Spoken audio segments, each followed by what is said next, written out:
आप लोगों को क्या मांग मुद्दे जिनको लेकर प्रदर्शन कर रहे हैं?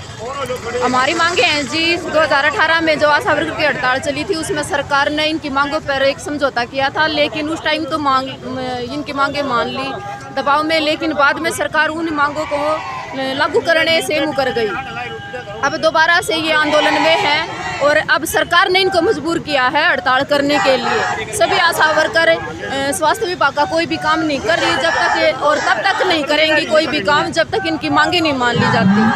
एक तो सरकार ने घोषणा की थी कि इनको एंड्रॉयड फ़ोन दिए जाएंगे, दूसरा इनको सेंटर पे अलमारियाँ मुहैया कराई जाएंगी, और जो कोरोना महामारी के दौरान इनको जोखिम भत्ता मिलना था वो भी सरकार ने नहीं दिया, और जो इनकी इंसेंटिव्स है उन पे 50% की इनकी बढ़ोतरी थी सरकार ने वो भी इनकी काट लिया है। और जो इनको 50 लाख का जो कवर बीमा कोरोना के दौरान अगर ये संक्रमित हो जाते हैं तो इनको 50 लाख का बीमा होना था वो भी सरकार ने इनको नहीं दिया है।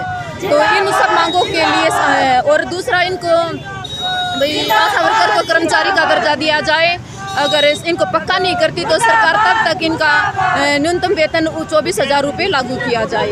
अगर सरकार ये मांगे इनकी नहीं मानती है तो ये आंदोलन और लंबा चलेगा और सरकार को ये मांगे माननी पड़ेंगी, नहीं मानेंगे तो आंदोलन लंबा चलेगा। आशाओं की एकता जिंदाबाद। बहनों, पिछले दिनों इस देश के अंदर कोरोना की महामारी के दौरान जितना भी विमर्श हुआ है उस सारे विमर्श में हर वो आदमी जिसकी बात का कोई मतलब है उसने ये कहा, इस देश के अंदर अगर कोई कोरोना के खिलाफ लड़ने वाले फ्रंट लाइन वर्कर्स जो हैं तो वो है इस देश की आशा वर्कर, जो केवल बीमारों को नहीं संभाल रही, जो बीमार भी नहीं है उनके भी घर घर जाके वहां पे दस्तक दे रही है। और एक बार नहीं, ये बात अनेकों बार कही गई है, लेकिन ऐसा जन भावना का, लोगों की भावना का, लोगों की इच्छा का ऐसी अवहेलना, ये केवल अवहेलना नहीं है, ये सरकार के द्वारा अपमान है, लोगों की जन भावना का अपमान है ये। और इससे हमें ये संकेत लेने की जरूरत है कि आज न केवल हरियाणा के अंदर बल्कि देश के अंदर जो सत्ता में बैठे हैं वो एक तरह से हिटलर के पोते बैठे, हिटलर के पोते। लेकिन हम उनको बता देना चाहते हैं कि कम से कम इस हरियाणा के अंदर तो इन हिटलर के पोता की सबसे पहला जो पोल खोली थी वो हरियाणा की आशा वर्कर्स ने घुटने टिकवाए थे, और फिर टिकवा, और अब फिर इन्हीं के हाथों इस हरियाणा सरकार का अभिमान जो है उसको सीधा करवाना है। हमने सारे संगठनों ने मिलकर कोई जवाब नहीं दे रही क्योंकि सरकार को सवाल करने वाले पसंद नहीं। जब देश का यही नौजवान सीए पर, एनसीआर पर, एनपीआर पर जवाब करे, सरकार से सवाल करे, सरकार चुन चुन को गिरफ्तार करने का काम करती है। ये सरकार का तानाशाह रवैया, लोकतंत्र के खिलाफ लोकतंत्र पर हमले किए जा रहे हैं। आज सरकार कहीं राफेल की बात कर रही है, कहीं राम मंदिर की बात कर रही है। आज बात करने की जरूरत है, कर्मचारियों को बेहतर सुविधाएं दी जाए, तमाम विभागों में स्थायी भर्ती की जाए।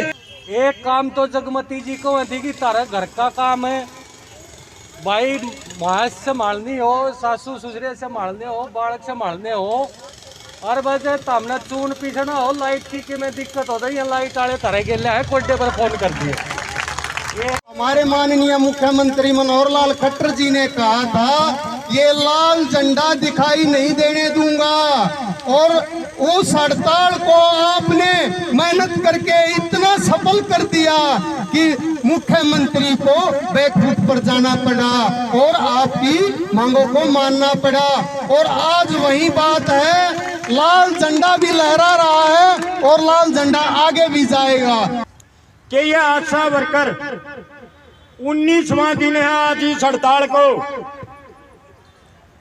19 दिन से ये जो बैठी है, दो तरह की मांग है इनकी। अगर आप इस रूप में देखें, दो तरह की। एक वो मांग कही जा सकती है जो बहुत सारे मेरे साथियों ने चर्चा की 2 साल पहले जुलाई में 18 में जो हड़ताल की थी, जिसकी बहुत सारे साथियों ने चर्चा की है कि हरियाणा की सरकार को घुटनों के बल आई थी हमारी बहन। उस हड़ताल में 21 जुलाई को एक लिखित समझौता हरियाणा की सरकार ने किया था। वैसे ये हरियाणा सरकार की अगर देखें तो जाती है, क्योंकि 2018 में इन्होंने लगातार कई दिनों तक आंदोलन किया और खट्टर का जो निवास है, मुख्यमंत्री खट्टर का जो निवास है करनाल में, वहाँ पर इन्होंने धरना दिया था और इनकी सारी मांगें मान ली गई थी। लेकिन झूठ पर झूठ सरकारें बोल रही हैं और जो अपनी ही बात है उसको भी वो लागू नहीं कर रही है। तो बने रहिए निशाना के साथ। धन्यवाद।